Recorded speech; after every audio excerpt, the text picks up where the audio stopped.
Hello and welcome to this webinar, which forms part of the New Model Business Academy's Professional Development Programme for 2016. In order to complement the comprehensive face-to-face events programme, NMBA will be hosting a number of webinars throughout the year, which are designed to assist financial advice professionals with their application of advice. NMBA has created a professional development framework which not only includes technical knowledge but also covers conduct and ethics, business development, practice management and personal development, all of which should form part of any individual's annual development programme. Each of the NMBA webinars for 2016 will cover at least one of these areas, providing a wide range of varied content for members to use for their annual personal development. As the content of these webinars is designed to support the application of advice rather than being purely educational, it can be used for unstructured CPD if required. The title of this webinar is there a right time to exit drawdown? I'm Tom Hegarty, Managing Director of NMBA, and I'm joined by Malcolm Tyrrell from Just Retirement. Since pension simplification was first introduced, there have been a number of changes to the drawdown rules. The introduction of the Taxation of Pensions Act 2015 brought the latest changes and, without question, providing some of the most radical reforms to these rules since they were first introduced. The introduction of complete flexibility in how clients take their retirement income has been seen as a positive move. However, these changes do raise some important questions when thinking about the future operation of flexi-access drawdown.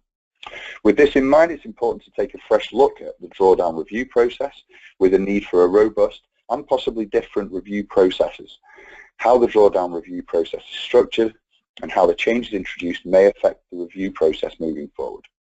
To this end, the session will outline some of the key points to the review in context of your current approach, review ways to ensure that your reviews continue to be as rigorous as possible and stand up to compliance scrutiny, as well as delivering optimal client outcomes, share with you a 6-step drawdown review process to ensure you've covered all relevant areas, as well as looking at key fundamental considerations for each client.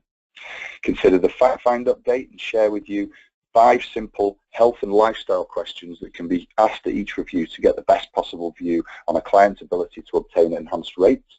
And finally, discuss the impact that the enhanced rate for a client could have on the critical yield calculation and the advice you give. Malcolm Tyrrell is a business development manager at Just Retirement Limited.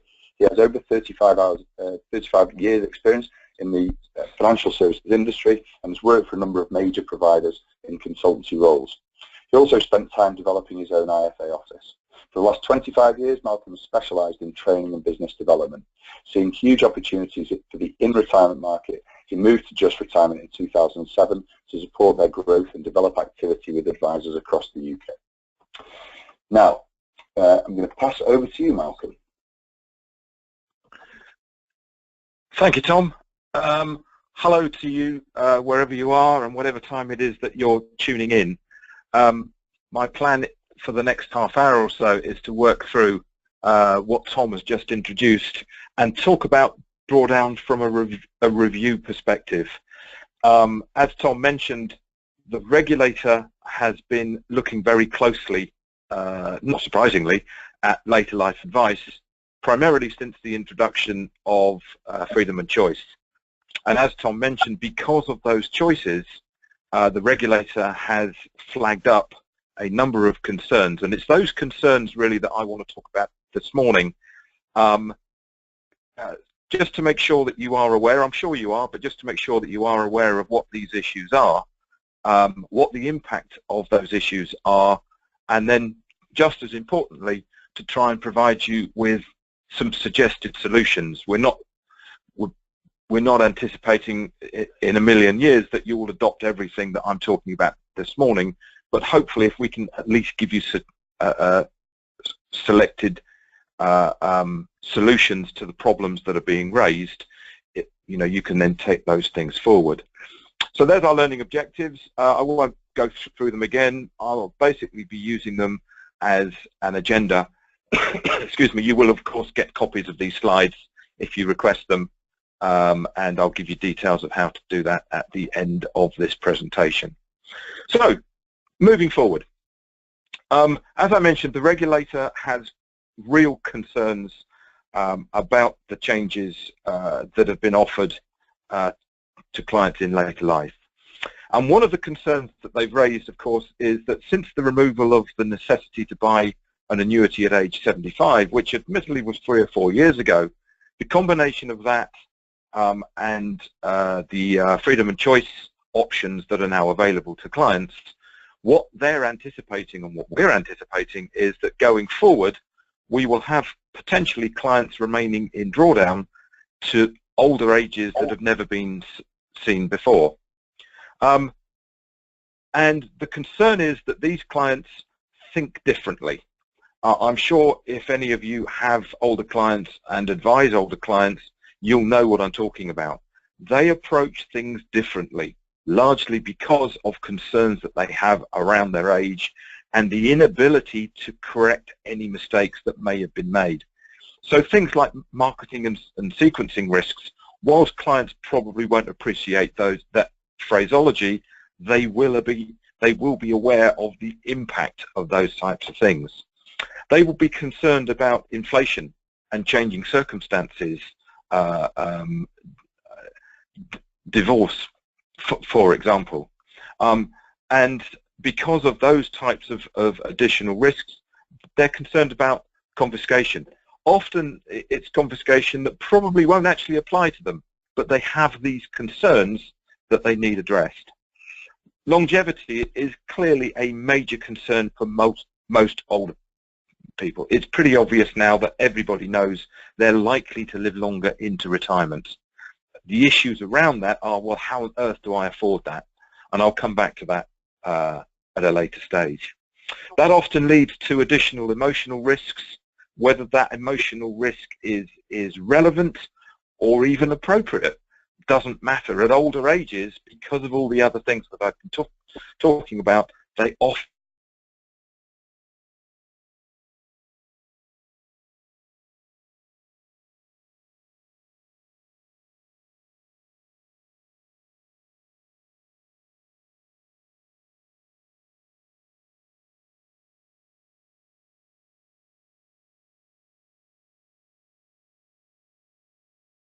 the clients is becoming and is, as far as the regulator is concerned, of real concern. So taking all that into account, for the next 25 minutes or so, I want to talk primarily about drawdown reviews. However, the impact on new clients into the drawdown market are pretty similar. So the advice processes aren't necessarily that different.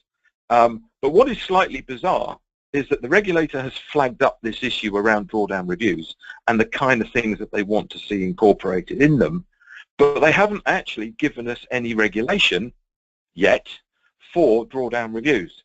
So the only stuff we have in place actually applies to new drawdown arrangements. COBS 9.3 in just a moment. But these are relevant in terms of reviews because each review, presumably annual, has an outcome based on personal recommendations.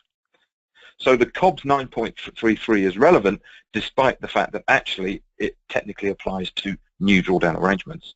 We've had a couple of regulatory updates, 55 and 67, which were around critical yields and fund withdrawals, but even those, even though they're updates, are still pretty much out of date and need further input. And I'm going to make a bet that within the next 18 months or so, possibly even sooner, we'll start to see regulation put in place. So this is hopefully a bit of a heads up ahead of what we're anticipating going forward. So let's have a look at 9.33. I don't intend to go through this in any great detail. You, I'm sure, will be more than familiar with the kind of stuff that you need to talk to a client about at outset of a drawdown advice process. Most of this, of course, is also relevant at drawdown review. Take out the need for tax-free cash, but pretty much everything else in there is the kind of stuff that I'm sure you talk to your clients about at review on an ordinary basis anyway.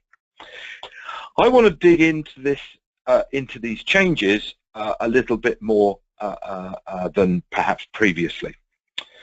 Prior to the introduction of freedom and choice in April of last year, the regulator went berserk, introducing at least 9 or 10 substantial documents based specifically around advice for later life clients. Now, clearly I don't have time to go through those documents. They averaged about 99 pages each, so they weren't just booklets. These were substantial documents. But one of the key elements, if not the key element, to drawdown reviews was encapsulated in this paragraph. As you will be aware, directly as a result of the introduction of freedom and choice, the FCA removed the necessity for GAD rates within reviews. Now, the problem by removing those is, what do you as the advisor agree is the way forward with your client? What are you aiming at? Because as you can see from this paragraph, and I'll highlight the key bit, is that second half. What the regulator is clearly stating here is that because of the removal of GAD, or the necessity to talk about GAD, what they want you to demonstrate going forward is sustainability. That's the key word. Now, how do you demonstrate sustainability? It's a dead easy thing for the regulator to say. It's much more difficult for an advisor to actually demonstrate. So that's one of the key areas that I want to try and discuss this morning. This was all confirmed in a later handbook, which was issued in March 2015. One of the key elements in terms of drawdown at outset and specifically at review is, well, okay, what's the objective of your client drawdown plan? If the objective is simply to hang on to the cash within the fund and pass that on to their heirs and graces at some point in the future, presumably at their death, then income may not be that important. So a lot of what I'll be talking about this morning isn't that relevant. What I'm talking about is much more relevant to those clients who will probably be the rest of your client bank, who are looking to draw down as a significant part of their income provision in retirement. So with that in mind, one of the key elements of the drawdown review is critical yield. And I think that critical yield has become even more important since the removal of GAD. Because how do you demonstrate sustainability, which is what our regulator wants you to do, unless you're basing it upon something? And clearly a figure, annual growth figure, has to be a key element of that. And of course, the critical yield that I'm primarily talking about here is critical yield A, type A. Basically, the annual growth required to match the income the client could have had they bought a guaranteed income or annuity. So with that in mind, one of the major problems, or the major problem, with traditional critical yield calculations is that more often than not, they are based on assumptions. It is incredibly rare, for example, for a drawdown provider to issue renewal documentations on anything other than a generic rate. If it's based on a generic rate, that is an assumption that your client isn't eligible for enhanced annuity, i.e. an increased level of guaranteed income that they could have had they gone down the annuity route. So what we're suggesting, and have been suggesting for the last 5 years plus, is that at each drawdown review, and certainly at outset of drawdown, your clients need to be individually underwritten.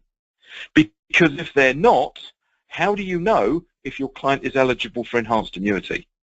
If we assume that if they are eligible for it, it will provide them with their highest guaranteed level of income available, if you don't know that figure, what are you basing your renewal advice upon? Presumably an assumptive generic critical yield. Now, I will always suggest that the retirement health form or the long documentation is always the way forward. You may feel that either you don't have time or your client's fund isn't big enough or whatever it might be, that you might want to choose to go down something like a shortened questionnaire. Here's one that we've provided. Other providers, of course, have got their own versions of this. But what we're trying to stress here is that at each renewal, please ensure that you have on file some form of health questionnaire to determine the state of your client's health at the point that you are giving renewal advice. The one that we've got here in front of us just looks at the 5 basic areas: drinking, smoking, lifestyle, etc., etc. Interestingly, on the back of this one is a BMI chart, so you can scare the life out of your clients who think that their height and weight isn't critical, into showing them that actually, more often than not, that's not the case. But moving on from there, hopefully you get the point. What difference does it make?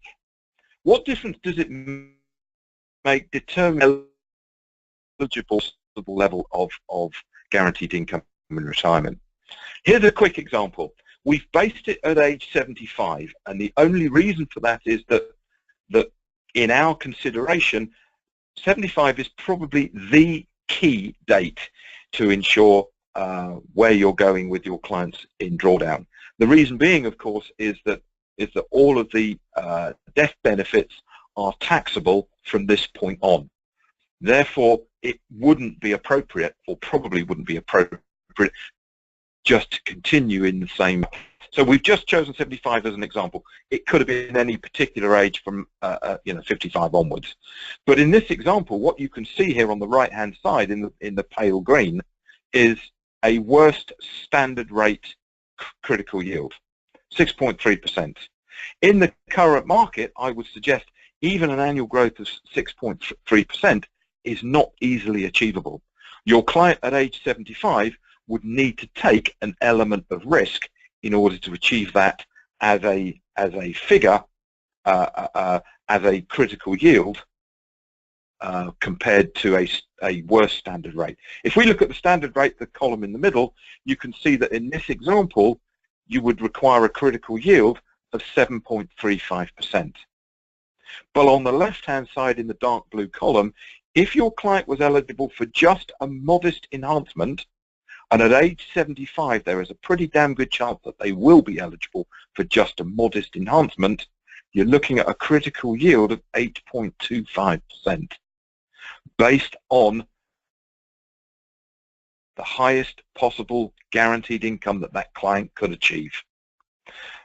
The difference between 6.3% and 8.2% is huge when we're talking annual growth at age 75. If we go back to slide 1, when we talk about all the issues that 75-year-olds, or those that are in their 70s plus, have going forward.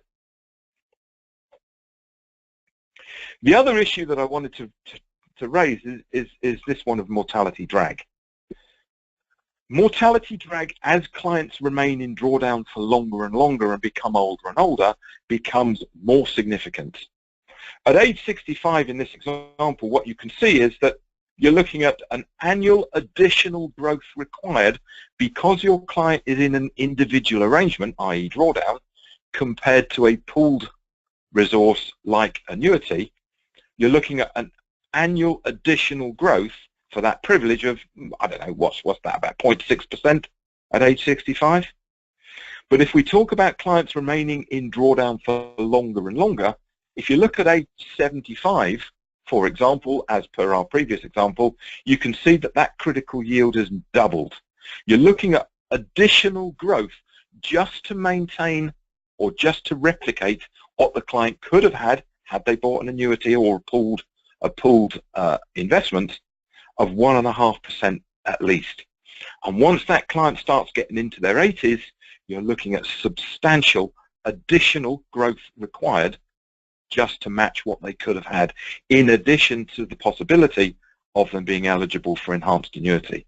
So the combination of underwritten critical yields and mortality drag could be significant, as pointed out by the regulator, going forward for older clients at drawdown review. I mentioned, or at least I hope I mentioned at the start of this, that what we were going to try and do is provide you with solutions to some of the issues that we've flagged up along with the regulator. One of them is a critical yield calculator that we have developed over the last year or so.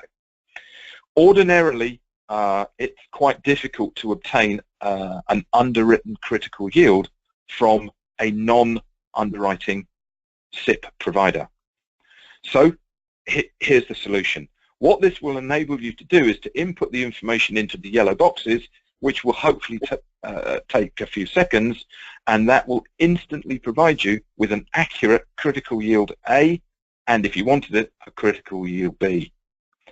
I genuinely can't see how, going forward, the advice process can be correct without you having the information obtained from the underwriting initially, and if that underwriting flags up that your client is eligible for enhanced annuity, an accurate critical yield based on that additional level of guaranteed income that your client could have had.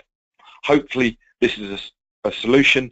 You can access it, as it says at the bottom of the screen there, via justadvisor.com in our tools and calculators. You can access that. I would suggest that on file is going to go a long way to you being able to demonstrate the conversation that you've had with your client around sustainability.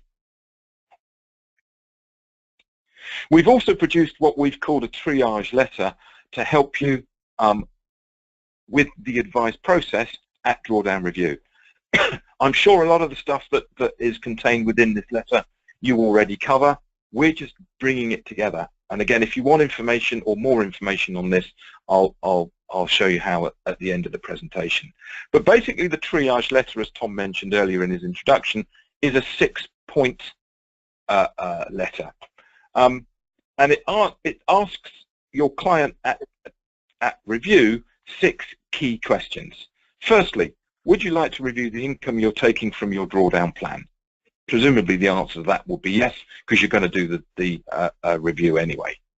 So question 2, as you age and draw down, the effect of mortality drag increases. You can offset this by purchasing a guaranteed income for life, but you would lose access to this proportion of your drawdown. To what extent would you like to consider this? A very technical question. The vast majority of clients will have no clue what mortality drag is, and they will have no clue what the impact of mortality drag is likely to be. So what we would do with this triage letter is ensure that your clients also get a document that describes what mortality drag is and the impact that it could have on their fund or funds going forward. Question 3, do you have any health or lifestyle conditions? Please answer the short medical questionnaire enclosed. I mentioned this one earlier, and we would attach at the very least this kind of health shortened questionnaire as well. You might feel that it's more appropriate to get your client to complete a retirement health form, and my recommendation would always be to get the retirement health form completed. But in the absence of that, as long as you have something on file that covers these key areas, then going forward, your advice process, in our opinion, should stand up. Question 4, are you worried about outliving your retirement savings? So now we're getting into this area of sustainability. And again, I want to demonstrate something to you that we've introduced in the last 6 months or so. I cannot see how you can offer advice at drawdown review that demonstrates sustainability without the key piece of information of how long your client is likely to live. Now, until the introduction of longevity tools, I genuinely can't see how you could have calculated that, because there was nothing half decent available in order for you to be able to do that. So what we've done is we've spent an awful lot of time using information that we've gathered over the last 100 years or so on underwriting and longevity to provide you with a very simple and easy to use longevity tool. It simply asks 3 questions. What's your gender? How young are you? Carefully phrased. And how healthy are you on a good, average or poor health basis? Armed with that information, that then taps into our underwriting system and will provide you and your clients with a 75% chance of how long they're likely to live for, a 50% chance, and a 25% chance. So again, armed with a critical yield calculation, armed with a longevity tool calculation, it seems to me that hopefully you've got belt and braces in terms of what you are demonstrating and what you're advising your client on in terms of sustainability, because you've got targets. You've got an annual growth that you need to hit, and you've got an age range that you can reasonably expect your client to live to. The combination of the two should be able to demonstrate sustainability far more clearly than perhaps you've been able to do so previously. Question 5, are you happy to keep your money invested in a drawdown plan and continue with the exposure to the investment market? Based on the information contained within the critical yield and the lifetime calculator, may change your client's attitude going forward. And then question 6, would you like to make any changes to your investments?